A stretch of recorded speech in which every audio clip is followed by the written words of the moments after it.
Hare Krishna, Krishna Krishna, Hare Hare, Hare Rama, Rama Rama, Hare Hare. Mukam karati vachalam panghul langhayate giring, Jat kripa tamaham bande Shri Gurung dinatarinam, Paramananda madhavam Shri Chaitanya Isharam. Hare Krishna.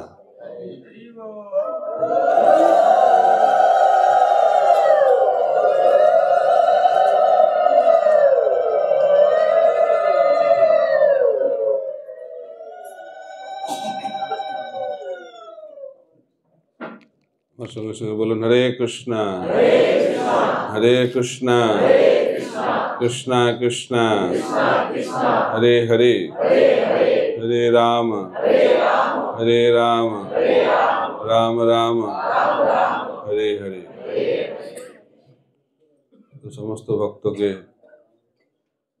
ISKCON Srikshetra পরিক্রমা organising কমিটির পক্ষ থেকে জানাই আন্তরিক অভিনন্দন, শুভেচ্ছা। তো আপনাদের মধ্যে কারা কারা প্রথমবার শ্রীক্ষেত্র পরিক্রমায় যোগদান করছেন?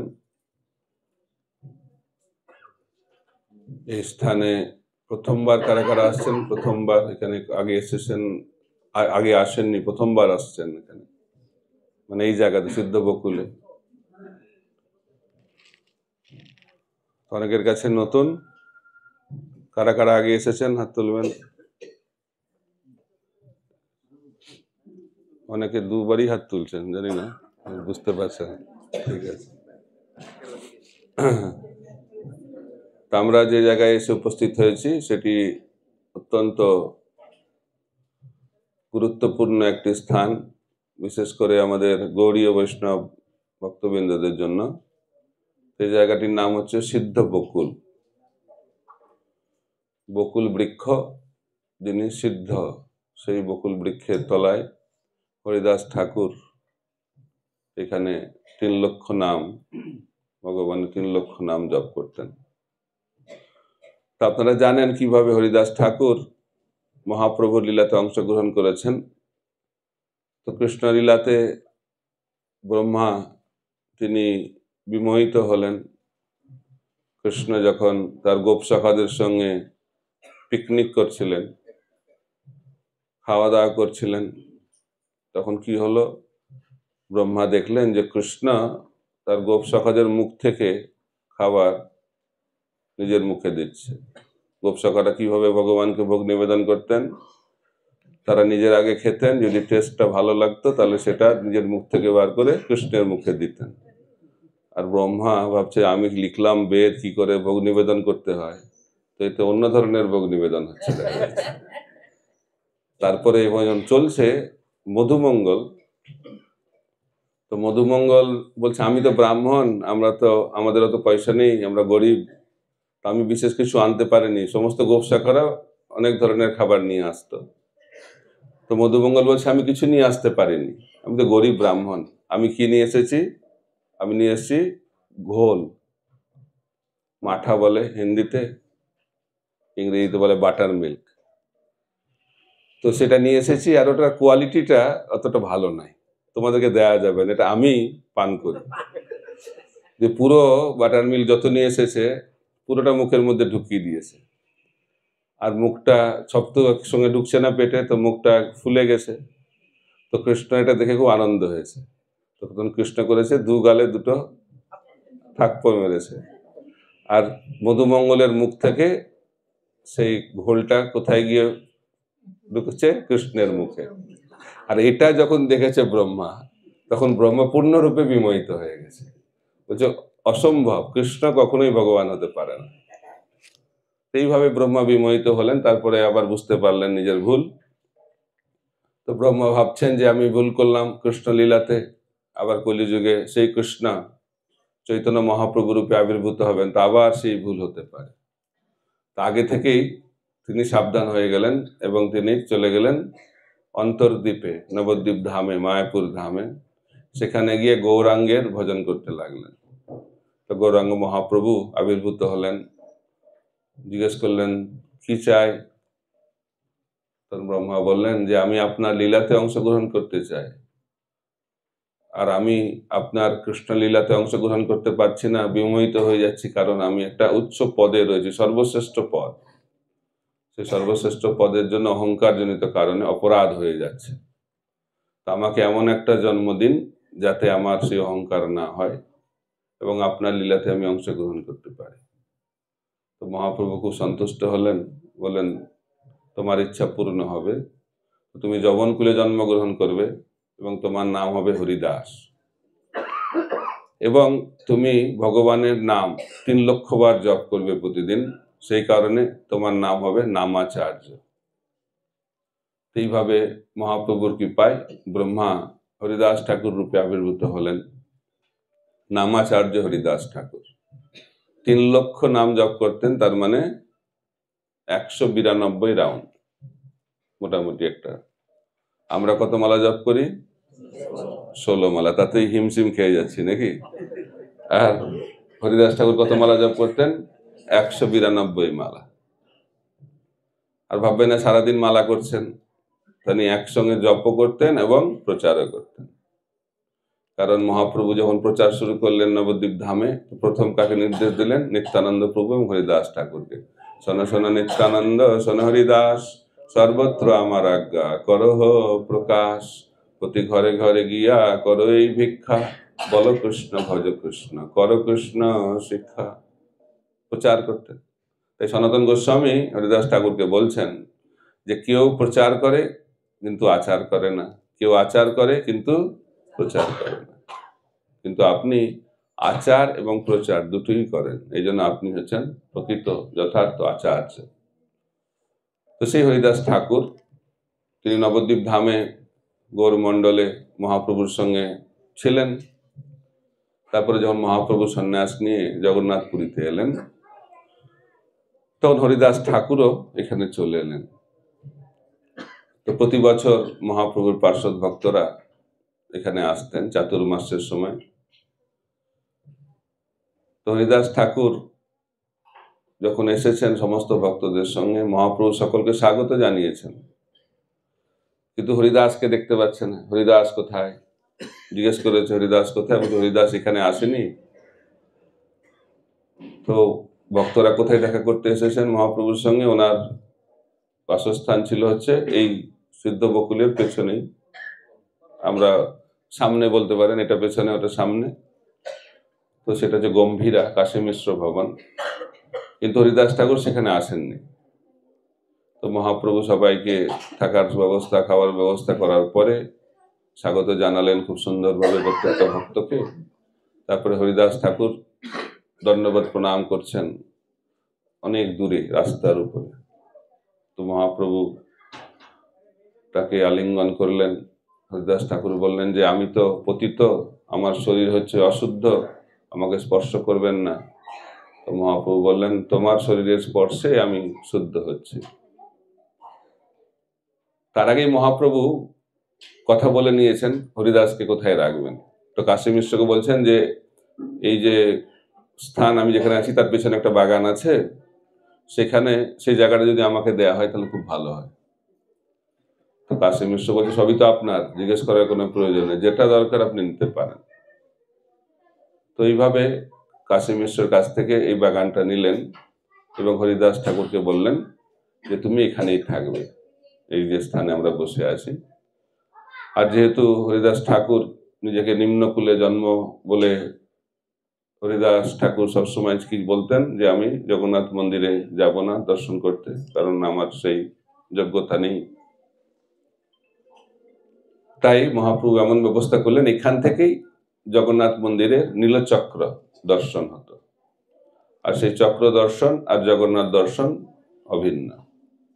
এখন একটু দেখতে অসুবিধা হয়, বিল্ডিং টিল্ডিং হয়ে গেছে অনেক, কিন্তু সেই সময় হরিদাস ঠাকুর এখান থেকে নীলচক্র দর্শন করতেন।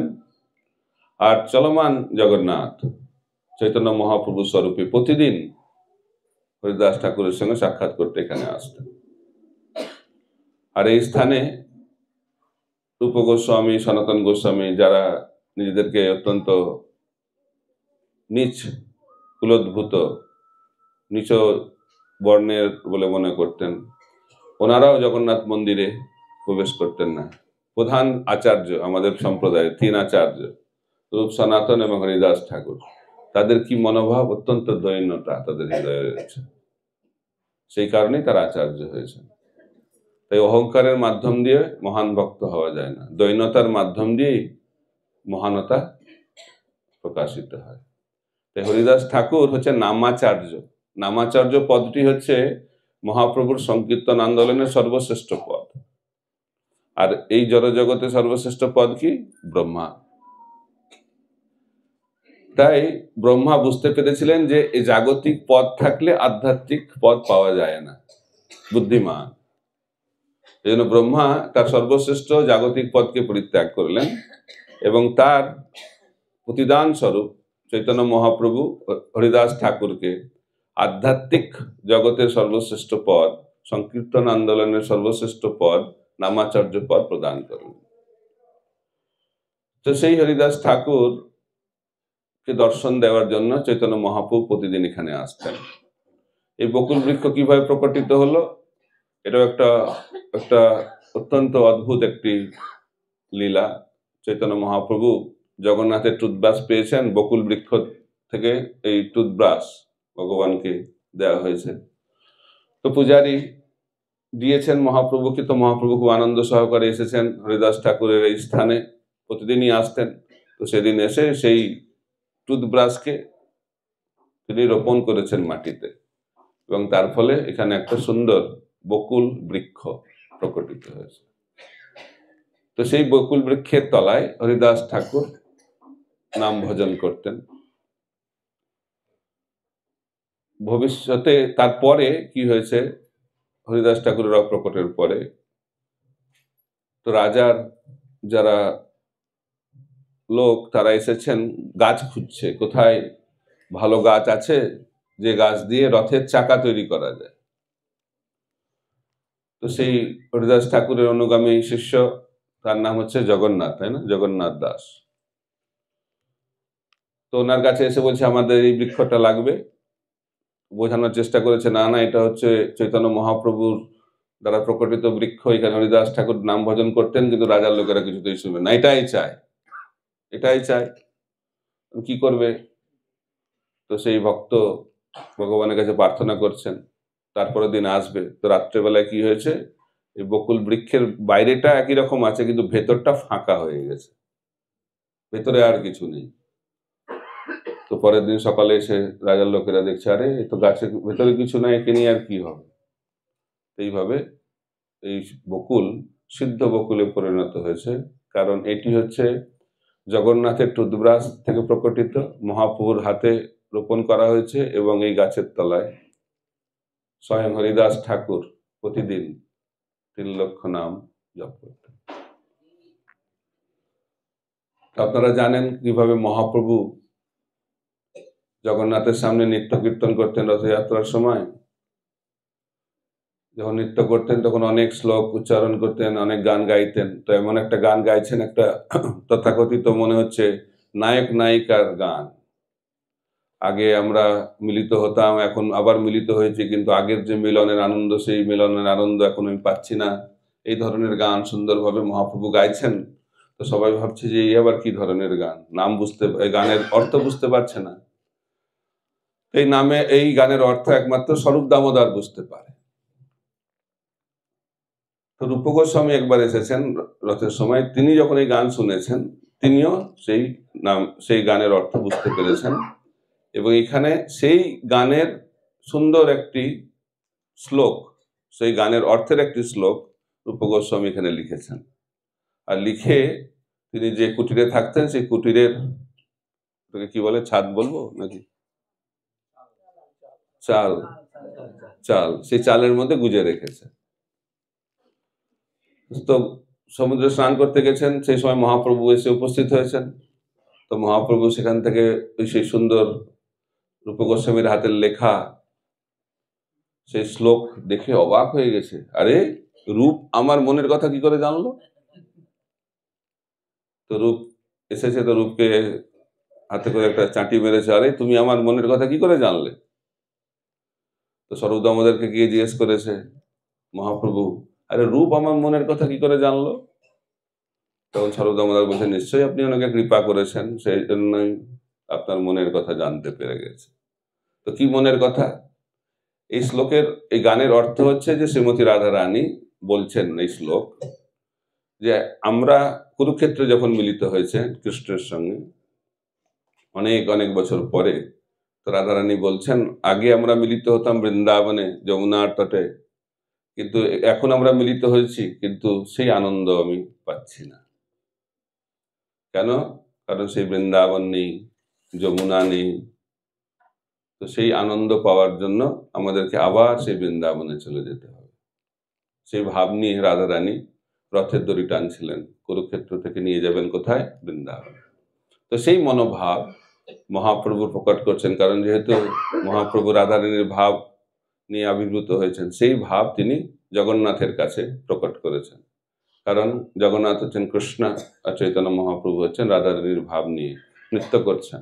তো সেই মনের ভাব, অন্তরঙ্গ ভাব রূপ গোস্বামী বুঝতে পেরেছেন। তো মহাপ্রভু খুব আনন্দ পেয়েছেন এবং অনেক আশীর্বাদ দিয়েছেন হরিদাস ঠাকুরকে, অনেক আশীর্বাদ করেছেন, এবং স্বরূপ দামোদরকে বলেছেন যে রূপ গোস্বামীকে আরো ভক্তি শিক্ষা প্রদান করেন। তিনি, সেই রূপ গোস্বামী আমাদের প্রধান আচার্যে পরিণত হয়েছেন। তো সেই লীলা এখানে হয়েছিল। আবার রূপ গোস্বামী একটা শ্লোক লিখেছেন, সেই শ্লোকে নামের মাহাত্ম্য, তুণ্ডে তাণ্ডবিনী একটা শ্লোক, অপূর্ব শ্লোক, যেখানে নামের মহিমা প্রকটিত হয়েছে, সেই শ্লোক এখানে রচিত হয়েছে। আর সেই শ্লোক করে মহাপ্রভু এত আনন্দিত হয়েছেন, হরিদাস ঠাকুর অবাক হয়ে গেছে। এত নামের মহিমা তিনি শুনেছেন, কিন্তু এই ধরনের নামের মহিমা এই জগতে কেউ প্রকাশ করতে পারে? তো রূপ গোস্বামীর এই শ্লোক এইখানেই রচিত হয়েছিল। আর এই স্থানে মহাপ্রভু নিয়মিতভাবে আসতেন। তো একদিন মহাপ্রভু এসেছেন, এসে জিজ্ঞেস করছেন হরিদাসকে, হরিদাস কেমন আছো? হরিদাস বলছেন, স্বাস্থ্যটা ভালো আছে, শরীরটা ভালো আছে, কিন্তু মন বুদ্ধিটা ভালো নেই। বলছে, কি হয়েছে তোমার? অসুস্থতাটা কি? বলছে, আমার অসুস্থতা হচ্ছে আমার নাম যে করি সে সংখ্যাপূর্বক নাম আমি করতে পারছি না, এটা হচ্ছে আমার রোগ। এর মাধ্যম দিয়ে হরিদাস ঠাকুর আমাদেরকে শিক্ষা দিচ্ছেন, আমাদের সব থেকে বড় সমস্যা হচ্ছে, রোগ হচ্ছে শরীরের রোগ নয়, মনের রোগ। সে মনের রোগটি হচ্ছে আমরা ভগবানের নাম ঠিক মতো ভাবে করছি না। তো হরিদাস ঠাকুরকে মহাপ্রভু বললেন যে, তুমি তো অনেক জপ করেছো, সিদ্ধি লাভ করেছো, তোমার আর অত জপ করতে হবে না। এটা যদি আমাদেরকে বলতো, মনে হয় আমরা খুব আনন্দ পেতাম। কিন্তু মহাপ্রভু হরিদাস ঠাকুরকে বলছেন, এত নাম করার কি দরকার আছে? সেইভাবে যখন মহাপ্রভুর সঙ্গে কথোপকথন হচ্ছে, তখন হরিদাস ঠাকুর বলছেন, আমার একটা ইচ্ছে হৃদয়ে আসছে। হরিদাস ঠাকুর বললেন, আমি বুঝতে পারছি অল্প দিনের মধ্যেই আপনি আপনার লীলা সংবরণ করবেন। মহাপ্রভুকে বলছেন হরিদাস ঠাকুর, আর সেটা আমি দেখতে চাই না। তো সেই কারণে আপনি এই জগৎ থেকে অপ্রকট হওয়ার আগে আমি চলে যেতে চাই। আর কিভাবে যেতে চাই? আপনার শ্রীচরণকে আমার হৃদয়ে ধারণ করে, আপনার মুখমণ্ডলকে দর্শন করতে করতে এবং আপনার নাম নিতে নিতে আমি শরীর ছাড়তে চাই। এটা হচ্ছে আমার ইচ্ছা। তো মহাপ্রভু বলছেন যে, আমার যত কিছু আনন্দ, আমার যা কিছু তোমাকে নিয়ে, আর তুমি চলে গেলে তো আমার আর কিচ্ছু থাকবে না। হরিদাস ঠাকুর বলছে, একটা কীট পতঙ্গ মরে গেলে এই পৃথিবীর কি আর অসুবিধা আছে? কত মহান মহান ভক্ত রয়েছে, আমি তো একটা কীট পতঙ্গের মতো। এই মনোভাব নিয়ে হরিদাস ঠাকুর যখন ওনার ইচ্ছাকে ব্যক্ত করেছেন, তো মহাপ্রভু বলছে, ঠিক আছে, কৃষ্ণ তোমার ইচ্ছা পূর্ণ করবে। তো মহাপ্রভু পরের দিন সকালবেলায় জগন্নাথ দর্শন করার পরে এসেছেন এখানে, সমস্ত পার্শ্বদ ভক্তদেরকে নিয়ে এসেছেন। আর এখানে উদ্দণ্ড কীর্তন নৃত্য হচ্ছে। বক্রেশ্বর পণ্ডিত তিনি নৃত্য করছেন, স্বরূপ দামোদর তিনি কীর্তন করছেন। তো খুব সুন্দরভাবে মহাপ্রভু তার পার্শ্বদেরকে নিয়ে নৃত্য কীর্তন করছেন। তো হরিদাস ঠাকুর সমস্ত বৈষ্ণবদেরকে প্রণাম করেছেন, তাদের চরণধূলি মাথায় নিয়েছেন। তারপরে হরিদাস ঠাকুর মহাপ্রভুকে নিজের কাছে বসিয়েছেন, বসিয়ে তার শ্রীচরণটাকে হৃদয়ে নিয়ে এসছেন। এবং মুখমণ্ডল, মহাপ্রভুর অপূর্ব মুখমণ্ডল দর্শন করছেন এবং মহাপ্রভুর নাম শ্রীকৃষ্ণ চৈতন্য, শ্রীকৃষ্ণ চৈতন্য, শ্রীকৃষ্ণ চৈতন্য বলতে বলতে হরিদাস ঠাকুর তার দেহকে ত্যাগ করেছেন। তারপরে মহাপ্রভু সেই হরিদাস ঠাকুরের অপ্রাকৃত শরীরকে কোলে করে এখানে নিত্য কীর্তন করছেন, পুরো ভুলেই গেছেন যে কি হচ্ছে।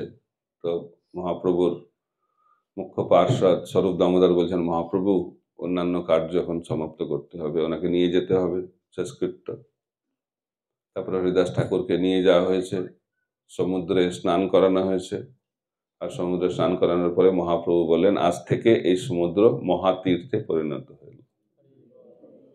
তারপরে হরিদাস ঠাকুরের সমাধি, সমাধিতে মহাপ্রভু স্বয়ং বালি প্রদান করলেন, সমাধি কার্য সমাপ্ত হলো। তারপরে মহাপ্রভু নিজের হাতে ভিক্ষা করলেন, স্বর্গদ্বারে এসে, আনন্দবাজারে এসে প্রসাদ বৈষ্ণব সেবা দেওয়ার জন্য। তারপরে স্বরূপ দামোদর প্রভু মহাপ্রভুকে পাঠিয়ে দিলেন, নিজে সমস্ত প্রসাদ এবং অন্যান্য ভক্তরা প্রসাদ সবাই আয়োজন করলেন, সমস্ত বৈষ্ণবদেরকে প্রসাদ পরিবেশন করা হলো। তারপরে মহাপ্রভু ঘোষণা করলেন, হরিদাস ঠাকুরের এই যে নির্যান, এই হরিদাস ঠাকুরের এই তিরোভাব উৎসবে যারা যেভাবে হোক যোগদান করেছে, তারা অবশ্যই কৃষ্ণ কৃপা লাভ করবে। তো হরিদাস ঠাকুর হচ্ছেন একজন মহান আচার্য, প্রধান আচার্য, নামের আচার্য। তার এই ভজনস্থলী, এখানে আমরা হরিদাস ঠাকুরের কাছে প্রার্থনা করব, ওনার যে বিনম্রতা এবং নামের প্রতি যে নিষ্ঠা, তার যদি এক ছিটে ফোঁটাও আমাদের হয়, তাহলে আমাদের জীবনটা সার্থক হয়ে যাবে। তো হরিদাস ঠাকুর নিয়ে তো আমরা অনেক কিছু বলতে পারি। সেখানে সনাতন গোস্বামী এসেছেন, তো সনাতন গোস্বামী, রূপ গোস্বামী এসেছেন, সনাতন গোস্বামী এসেছেন। ওনারা এলে এখানেই থাকতেন হরিদাস ঠাকুরের সঙ্গে, তিনজন। কারণ তারা নিজেদেরকে ভাবতেন যে আমরা হচ্ছি ম্লেচ্ছ, আমরা হচ্ছি নিচে কুলোদ্ভূত, নিচে জাতি, আমাদের শরীরটা হচ্ছে অপবিত্র। এই মনোভাব নিয়ে প্রধান তিন আচার্য, রূপ সনাতন, ওনারা তো বৃন্দাবনে থাকতেন, মাঝে মাঝে এখানে আসতেন। আর হরিদাস ঠাকুর এখানে নামাচার্য রূপে নিয়মিত প্রতিদিন 3 লক্ষ নাম জপ করতেন। এটা হলো সিদ্ধ বকুল। আর এরপরে আপনারা যাবেন হচ্ছে গম্ভীরা, কাশী মিশ্রের ভবন। আপনারা জানেন, সন্ন্যাস নেওয়ার পরে মহাপ্রভু জগন্নাথ পুরীতে এলেন। জগন্নাথ প্রথম দর্শন করে অচেতন হয়ে পড়ে গেলেন, সার্বভৌম ভট্টাচার্য ওনাকে নিজের ঘরে রাখলেন। তারপরে মহাপ্রভু দক্ষিণ ভারত ভ্রমণে চলে গেলেন। তখন যখন দক্ষিণ ভারতে মহাপ্রভু ভ্রমণ করছেন, সেই সময় প্রতাপরুদ্র মহারাজ খবর পেয়েছেন চৈতন্য মহাপ্রভু সম্বন্ধে, এবং তিনি সার্বভৌম ভট্টাচার্যকে জিজ্ঞেস করলেন, কেন আপনারা মহাপ্রভুকে দক্ষিণ ভারতে যেতে দিলেন? অনেক সৌভাগ্যের ফলে মহাপ্রভুকে আমরা পেয়েছি, ওনাকে কেন আপনারা দক্ষিণ ভারত যেতে দিলেন? তখন সার্বভৌম ভট্টাচার্য বললেন, তিনি হচ্ছেন স্বতন্ত্র ভগবান, স্বতন্ত্র ঈশ্বর, উনি কোথায় যাবেন উনি নির্ধারিত করবেন। যখন সার্বভৌম ভট্টাচার্য প্রকট করলেন যে চৈতন্য মহাপ্রভু হচ্ছেন ভগবান, তখন সার্বভৌম ভট্টাচার্যের কথা শুনে প্রতাপরুদ্র মহারাজ স্বীকার করে নিলেন যে চৈতন্য মহাপ্রভু হচ্ছেন ভগবান। তো আপনারা কারা কারা স্বীকার করেন চৈতন্য মহাপ্রভু ভগবান? একটু হাত তুলবেন। হরে কৃষ্ণ। জগন্নাথ পুরীতে 2 ভগবান, একজন হচ্ছে দারু ব্রহ্ম, একজন হচ্ছে চলমান ব্রহ্ম। দারু ব্রহ্ম রূপে জগন্নাথ রয়েছেন নিত্য এখানে, আর চৈতন্য মহাপ্রভু ভক্ত ভাবে তিনি এখানে নিত্যকাল এখন অপ্রকট হয়ে আছেন, কিন্তু লীলা চলছে। অদ্যপি সেই লীলা করে গৌর রায়, কোন কোন ভাগ্যবান দেখিবারে। তো সেই বিরহ, চৈতন্য মহাপ্রভু এখানে বিরহ অনুভব করেছেন, কারণ এই জগন্নাথ পুরী ধাম হচ্ছে বিপ্রলম্ব ক্ষেত্র। আমরা শুনেছি কিভাবে ভগবানকে প্রেম 2 ভাগে করা যায়। যখন মিলন হয় নায়ক নায়িকা, সেটাকে বলে সম্ভোগ, আর যখন নায়ক নায়িকার আলাদা হয়ে যায় সেটাকে বলে বিপ্রলম্ব। তা আমাদের আন্দোলন হচ্ছে আমাদের যে মহাপ্রভু যে শিক্ষা দিয়েছেন সেটা হচ্ছে বিপ্রলম্ব ভাব। কারণ আমরা জানি কানাই নাটশালাতে কৃষ্ণ দর্শন দিলেন মহাপ্রভুকে, তারপরে অপ্রকট হয়ে গেলেন, আর দর্শন পাচ্ছেন না। তো সেই থেকে মহাপ্রভু বিরহ প্রকট হচ্ছে। তারপরে তিনি নবদ্বীপে এসে সেই বিরহকে প্রকট করলেন। তারপরে সন্ন্যাস নিয়ে তিনি চলে এলেন জগন্নাথ পুরীতে। যদিও তিনি বাহ্যিকভাবে দেখালেন মায়ের ইচ্ছায় তিনি এখানে এসেছেন, কিন্তু তার অন্তরঙ্গ ইচ্ছা ছিল যে এখানেই উনি থাকবেন, কারণ এটি হচ্ছে বিপ্রলম্ব ক্ষেত্র। কারণ জগন্নাথ হচ্ছেন কৃষ্ণ, যিনি রাধারানীর বিরহ অনুভব করছেন, সেটা হচ্ছে জগন্নাথ। আর যখন কৃষ্ণ রাধারানীর ভাব নিয়ে যখন কৃষ্ণের বিরহ অনুভব করেন, তিনি হচ্ছেন চৈতন্য মহাপ্রভু। তো দুই বিরহ বিগ্রহ পরম ব্রহ্মের এই জগন্নাথ পুরীতে রয়েছে। তো মহাপ্রভু যখন এইভাবে মহাপ্রভু সম্বন্ধে বললেন সার্বভৌম ভট্টাচার্য, তারপরে তিনি রাজাকে বললেন যে চৈতন্য মহাপ্রভু ফিরে আসবেন কিছুদিনের মধ্যে, তো উনি ওনার জন্য থাকার জায়গা লাগবে। আর থাকার যে জায়গাটি হবে সেটি মন্দিরের খুব কাছাকাছি হবে, কিন্তু একই সঙ্গে সেটা একটু একান্ত পরিবেশ, শান্ত পরিবেশ থাকবে। তখন তৎক্ষণাৎ প্রতাপরুদ্র মহারাজ বললেন কাশী মিশ্র ভবন হচ্ছে সব থেকে উপযুক্ত জায়গা। সেটি জগন্নাথ মন্দিরের খুব কাছে, কিন্তু একান্ত পরিবেশ। তো সেই স্থানে মহাপ্রভু এসে দক্ষিণ ভারত থেকে ফিরে এসে কাশী মিশ্র ভবনে থাকতে শুরু করলেন। মহাপ্রভু খুব সন্তুষ্ট হলেন সেই স্থানটি দেখে, এবং সেখানে তিনি থাকতেন। এবং এই গম্ভীরাকে আবার বলা হয় রাধাকান্ত মন্দির, কারণ রাধাকান্ত বিগ্রহ রাজা নিয়ে এসেছিলেন। তো যখন একটু ভোগ লাগাতে হতো, তখন জগন্নাথ ভোগটা ঠিকমতো পাচ্ছিল না। তখন জগন্নাথ স্বপ্নাদেশ করলেন রাজাকে, এই রাধাকান্তকে সরিয়ে দাও এখান থেকে, কারণ আমি ঠিকমতো খেতে পাচ্ছি না। তো সেই কারণে ভগবানের নির্দেশে, স্বপ্নাদেশে, তো রাজা এই বিগ্রহকে দিয়ে দিলেন কাশী মিশ্রকে, এবং কাশী মিশ্র সেই বিগ্রহকে সেখানে রাখলেন ওনার গৃহে। সেই জন্য সেটাকে বলা হয় রাধাকান্ত মঠ। আর কাশী মিশ্রের যেহেতু বাড়ি, সেই জন্য সেটাকে বলা হচ্ছে কাশী মিশ্র ভবন। আর যেহেতু মহাপ্রভু সেখানে অত্যন্ত অন্তরঙ্গ ভাবকে প্রকট করেছেন, গম্ভীর ভাবকে প্রকট করেছেন, সেই জন্য সেই স্থানটির নাম হচ্ছে গম্ভীরা। তো মনে হয় আমাদের গৌড়ীয় বৈষ্ণবদের জন্য সর্বশ্রেষ্ঠ স্থান গম্ভীরা। ওইখানে মহাপ্রভু থাকতেন, এখানে হরিদাস ঠাকুর থাকতেন। ভক্ত এখানে, ভগবান ওখানে। সেখানে তো অনেক লীলা হয়েছে। তো মহাপ্রভু আপনারা জানেন কিভাবে যখন এখানে থাকতেন প্রতিদিন যেতেন টোটা গোপীনাথ। একটু কানেকশন করে দিই দুটো, টোটা গোপীনাথটা বলে ফেলি। টোটা গোপীনাথ হচ্ছে কোথায়, হচ্ছে এখান থেকে কিছুটা দূরে। তো আপনারা শেষে যাবেন ওখানে আজকে। তো টোটা গোপীনাথে থাকতেন গদাধর পণ্ডিত, সিদ্ধ বকুলে হরিদাস ঠাকুর, গম্ভীরাতে চৈতন্য মহাপ্রভু, আর টোটা গোপীনাথে গদাধর পণ্ডিত। আপনারা জানেন গদাধর পণ্ডিত হচ্ছেন শ্রীমতী রাধারানীর প্রকাশ, তাই না? তো অনেকে প্রশ্ন করে রাধারানী গদাধর পণ্ডিত রূপে কেন এলেন? বলা হচ্ছে রাধারানী ভাবছিলেন কৃষ্ণ লীলাতে প্রতিদিন কৃষ্ণ গোচারণে যায়, আর রাধারানীর খুব দুঃখ হয়, সারাদিন উনি কৃষ্ণকে দর্শন করতে পারেন না। তিনি ভাবতে লাগলেন আমি কৃষ্ণের সঙ্গে থাকতে পারি না, তার কারণটা কি? আমি এই স্ত্রী শরীরে, নারী শরীরে রয়েছি। আর আমি যদি পুরুষ শরীরে থাকতে পারতাম, তাহলে সারাদিন সবসময় আমি কৃষ্ণের সঙ্গে থাকতে পারতাম। এই মনে ইচ্ছা হয়েছে কার? শ্রীমতী রাধারানীর মনে ইচ্ছা হয়েছে। কৃষ্ণ জানতে পেরেছেন রাধারানীর ইচ্ছা। তো কৃষ্ণ ভাবলেন এই ইচ্ছা তো আমি এই লীলাতে পূর্ণ করতে পারবো না। এই ইচ্ছা কোথায়, কখন পূর্ণ করব? যখন আমি চৈতন্য মহাপ্রভুকে আবির্ভূত হব, তখন রাধারানীর এই ইচ্ছা আমি পূর্ণ করব। তো যখন কৃষ্ণ চৈতন্য মহাপ্রভু রূপে আবির্ভূত হলেন, তো রাধারানী গদাধর পণ্ডিত রূপে আবির্ভূত হলেন। আর যে রাধারানী কৃষ্ণের সঙ্গে মিলিত হতে পারতেন না সামাজিক কারণে এবং অন্যান্য কারণে, সেই রাধারানী যখন গদাধর পণ্ডিত রূপে এলেন, আপনারা জানেন কিভাবে সচিমাতা বললেন গদাধরকে, এই গদাধর সবসময় তুমি নিমায়ের সঙ্গে থাকবে। কারণ যখন চৈতন্য মহাপ্রভু কৃষ্ণ বিরহ অনুভব করছেন, কোথায় কৃষ্ণ কোথায় কৃষ্ণ, তখন গদাধর পণ্ডিত বলছেন, কৃষ্ণ তো তোমার হৃদয়েই রয়েছে। তোর মহাপ্রভু হৃদয়টাকে চিরতে চেষ্টা করছে। সেটা দেখে গদাধর পণ্ডিত হচ্ছে, বাবা, একটা সমস্যার সমাধান করতে আর একটা সমস্যা এসে গেল। তখন বলছে, অত চিন্তা করতে পারো, কৃষ্ণ এসে যাবে, কিছুক্ষণের মধ্যে এসে যাবে। যখন এইভাবে গদাধর পণ্ডিত বলেছেন, তো মহাপ্রভু শান্ত হয়ে গেছে, নিমাই পণ্ডিত শান্ত হয়ে গেছে। সেটা চচিমাতা দর্শন করেছে, ভাবছি, বাহ, গদাধর তো খুব এক্সপার্ট দেখছি, আমি যেটা করতে পারি না সেটা গদাধর করছে। এবং গদাধরকে বলছে, যেখানেই নিমাই থাকবে তুমি সবসময় ওর সঙ্গে থাকবে।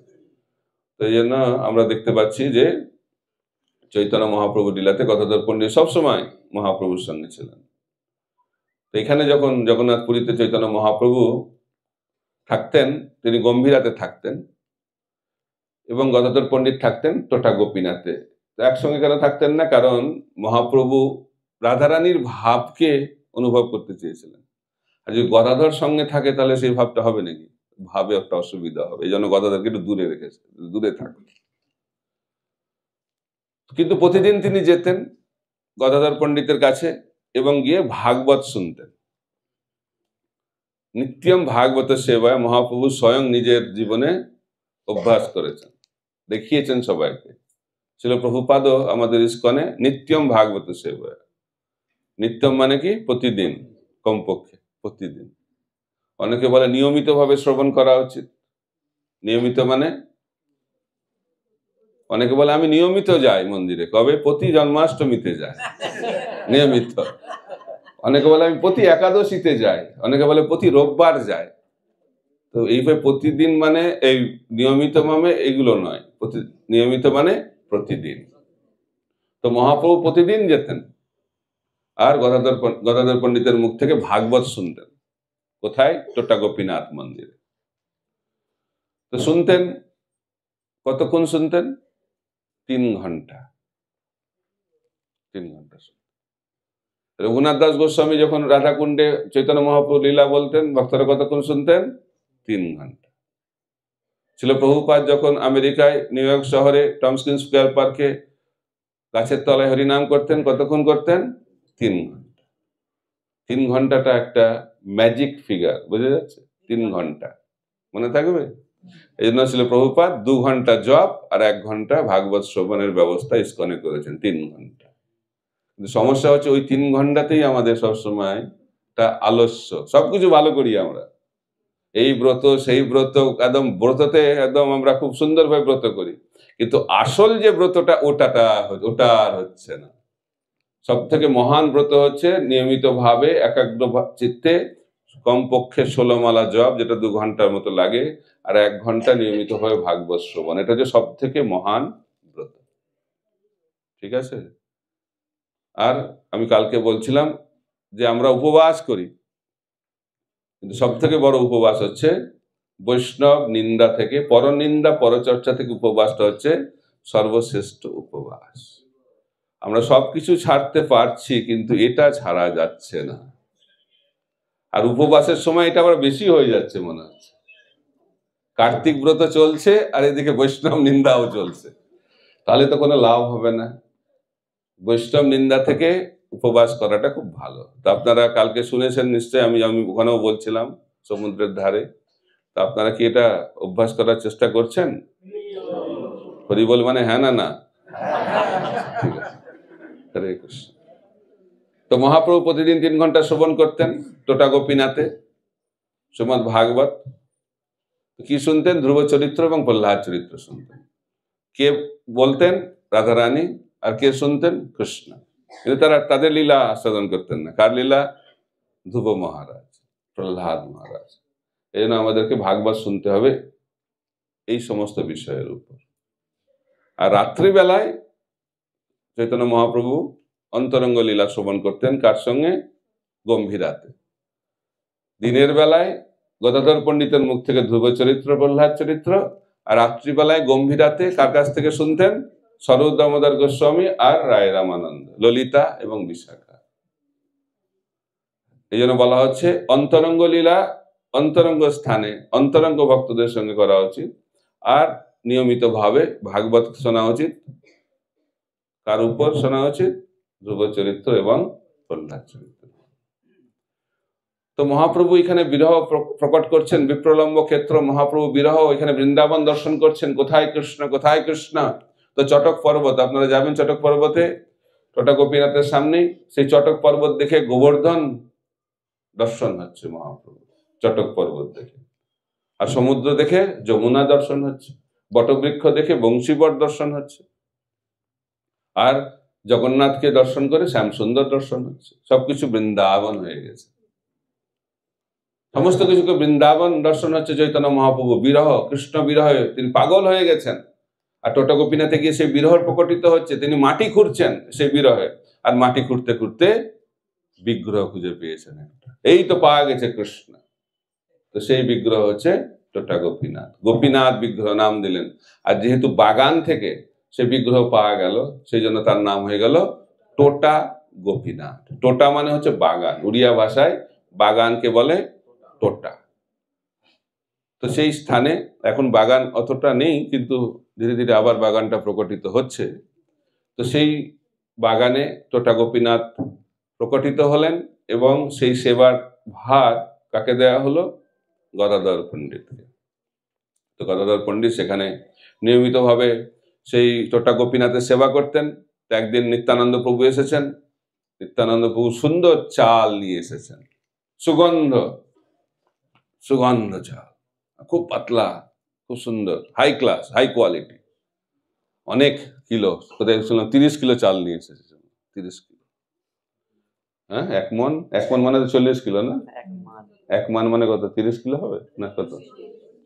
মন মানে 40 কিলো, 5-7 কিলো। কালকে একটা জায়গায় বললাম 30 কিলো, জানি না কত কিলো, কিন্তু অনেকগুলো, অনেক কিলো জল নিয়ে এসেছেন। যাই হোক, 5-7 কিলোই হবে, ওটা প্র্যাকটিক্যাল মনে হচ্ছে, 5-7 কিলো। ঠিক আছে, তো যত কিলোই হোক নিয়ে এসেছেন চালটা। তো চাল দিয়েছেন এবং মালাও নিয়ে এসেছেন সুন্দর গোপীনাথের জন্য, গদাধর পণ্ডিতকে দিয়েছেন। তো গদাধর পণ্ডিত রান্না করছে, সেই চালের সুগন্ধ, এত সুন্দর সুগন্ধ, এবং তার সঙ্গে সঙ্গে শাক যেখানে পাওয়া যায় ওখানে পাশে, ওখান থেকে শাক তুলে রান্না হয়েছে, আর তেঁতুল পাতার চাটনি।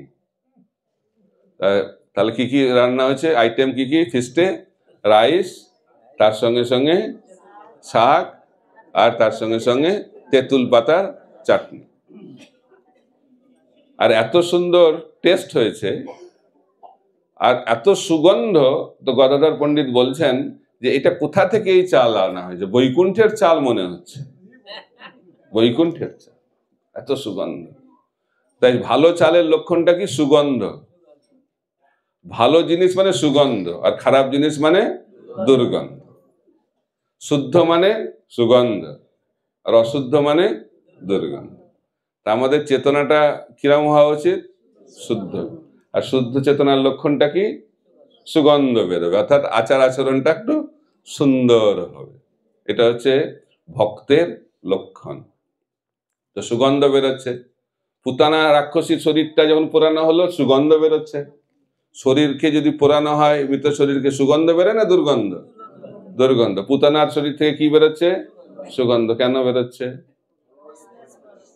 কেন? যেহেতু কৃষ্ণের স্পর্শে শরীরটা পবিত্র হয়ে গেছে। তা আমাদের শরীরটা কিভাবে পবিত্র হবে? কৃষ্ণের স্পর্শ যখন পাবে। আমাদের মন কিভাবে পবিত্র হবে? যখন কৃষ্ণের স্পর্শ পাবে। তা আমাদের শরীর মন কিভাবে কৃষ্ণের স্পর্শ পাবে? হরিনামের মাধ্যম দিয়ে, কৃষ্ণ কথা শ্রবণের মাধ্যম দিয়ে। তাহলে আমাদের শরীর মন সব পবিত্র হয়ে যাবে।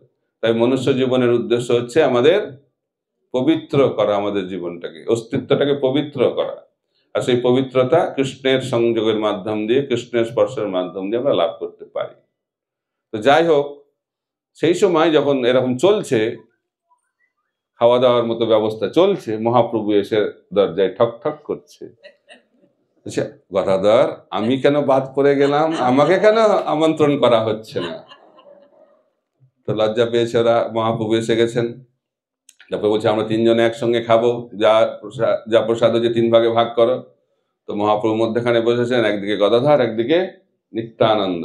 সেই যখন স্বাদ আস্বাদন করছেন, মহাপ্রভু বলছে এ তো সাধারণ নয় মনে হচ্ছে, এ তো হচ্ছে বৈকুণ্ঠে লক্ষ্মী দেবী যে রান্না হয়েছে মনে হয়।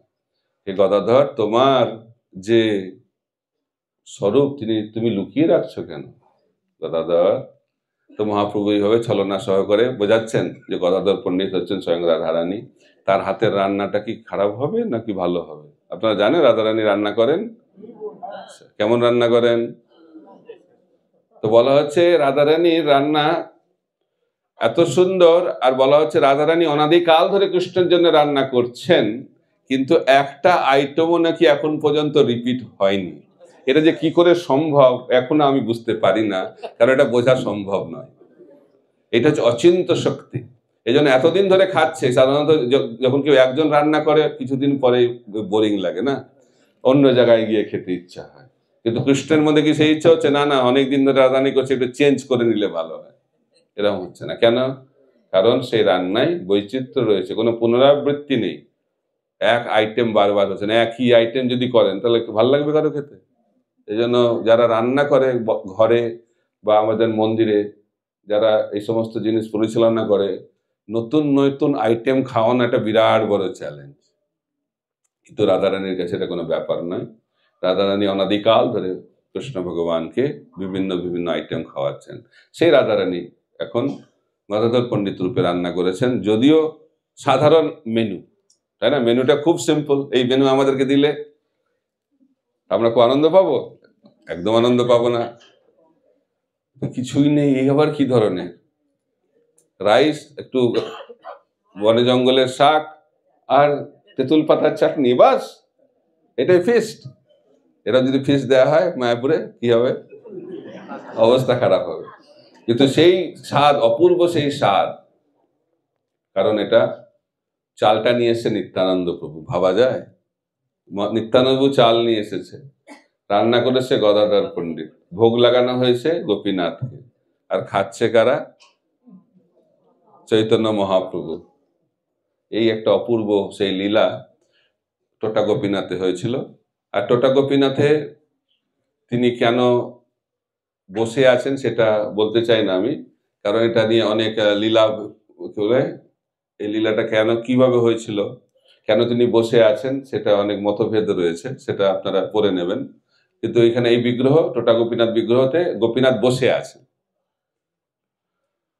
আর আরেকটা জিনিস, যে চৈতন্য মহাপ্রভু অপ্রকট হয়েছেন, বলা হচ্ছে জগন্নাথ মন্দিরে অপ্রকট হয়েছেন, সমুদ্রের জলে অপ্রকট হয়েছেন, আবার বলা হচ্ছে টোটা গোপীনাথের শরীরে প্রবেশ করে অপ্রকট হয়ে গেছেন। তাই টোটা গোপীনাথ মন্দিরে চৈতন্য মহাপ্রভুর অপ্রকট লীলা, এবং গদাধর পণ্ডিত টোটা গোপীনাথে অপ্রকট হয়েছেন। তো যখন মহাপ্রভু অপ্রকট হয়ে গেছেন, সেই বিরহ সহ্য করতে পারছেন না গদাধর পণ্ডিত। তো শ্রীনিবাস আচার্য তিনি ভাবলেন যে তিনি গদাধর পণ্ডিতের কাছ থেকে ভাগবত শ্রবণ করবেন, ভাগবত শিক্ষা লাভ করবেন। তিনি এখানে এসে পৌঁছলেন, কিন্তু মহাপ্রভুর বিরহে গদাধর কিছু বলতেই পারছেন না, কথাই বলতেই পারছেন, খালি কান্না করছে কান্না করছে, আর কান্নার জলে ভাগবতের যে অক্ষর সব ধুয়ে গেছে। বলছে, আমি তো কিছু করতে পারছি না, যদি তুমি শিখতে চাও তো চলে যাও শ্রীখণ্ডে, নরহরি সরকার ঠাকুরের কাছ থেকে একটা ভাগবতম নিয়ে আসো, ভাগবতম নিয়ে আসো, তাহলে আমি তোমাকে শিক্ষা দেব। তো শ্রীনিবাস আচার্য গেছে, আবার যখন ভাগবত নিয়ে আসবেন এখানে পৌঁছেছেন, তখন তিনি জানতে পেরেছেন গদাধর পণ্ডিত অপ্রকট হয়ে গেছে। তো এইভাবে বিরহ ক্ষেত্র, মহাপ্রভু এখানে অপ্রকট হলেন, মহাপ্রভু এখানে কৃষ্ণ বিরহ আস্বাদন করলেন, সমস্ত কিছু অপ্রকট লীলা সব জগন্নাথ পুরীতে হয়েছে। গদাধর পণ্ডিত এখানে অপ্রকট হলেন, মহাপ্রভু এখানে অপ্রকট হলেন, হরিদাস ঠাকুর অপ্রকট হলেন। তিনটে জায়গার কথা আমি বললাম, তিনটে জায়গাতেই অপ্রকট হচ্ছে সবকিছু। বিরহের চরম পরাকাষ্ঠা শ্রীক্ষেত্র ধাম। তাই আমাদের সেই বিরহ ভাব আমরা আস্বাদন করতে পারি যখন আমাদের হৃদয়টা শুদ্ধ হবে। এই জন্য বলা হচ্ছে আমাদের হৃদয়ে কৃষ্ণ প্রেম জাগরিত করা আমাদের জীবনের লক্ষ্য। আত্মেন্দ্রিয় প্রীতিবাঞ্ছা তারে বলে কাম, কৃষ্ণেন্দ্রিয় প্রীতি ইচ্ছা ধরে প্রেম নাম। সাধনা ভক্তি থেকে হয় রতি হৃদয়, রতি গাঢ় হইলে প্রেম নাম কয়। তাই আমাদেরকে এনাদের জীবন থেকে শিক্ষা লাভ করে আমাদের সাধনা ভক্তি ঠিকভাবে করতে হবে। যদি আমরা ঠিকভাবে সাধনা করি, অপরাধ শূন্য হয়, তাহলে হরিদাস ঠাকুর ছিল শ্রীমন মহাপ্রভু, গদাধর পণ্ডিত এবং মহাপ্রভুর পার্শ্বদ ভক্তবৃন্দের কৃপাতে আমরাও একদিন কৃষ্ণ প্রেমকে আস্বাদন করার চরম সৌভাগ্য লাভ করতে পারি। এই বলে আমি আমার বক্তব্য সমাপ্ত করছি। হরে কৃষ্ণ কৃষ্ণ কৃষ্ণ হরে হরে, হরে রাম রাম রাম হরে হরে। रामाचार्य श्री हरिदास ठाकुर की जय, गदाधर पंडित की जय, श्रीमन महाप्रभु की जय।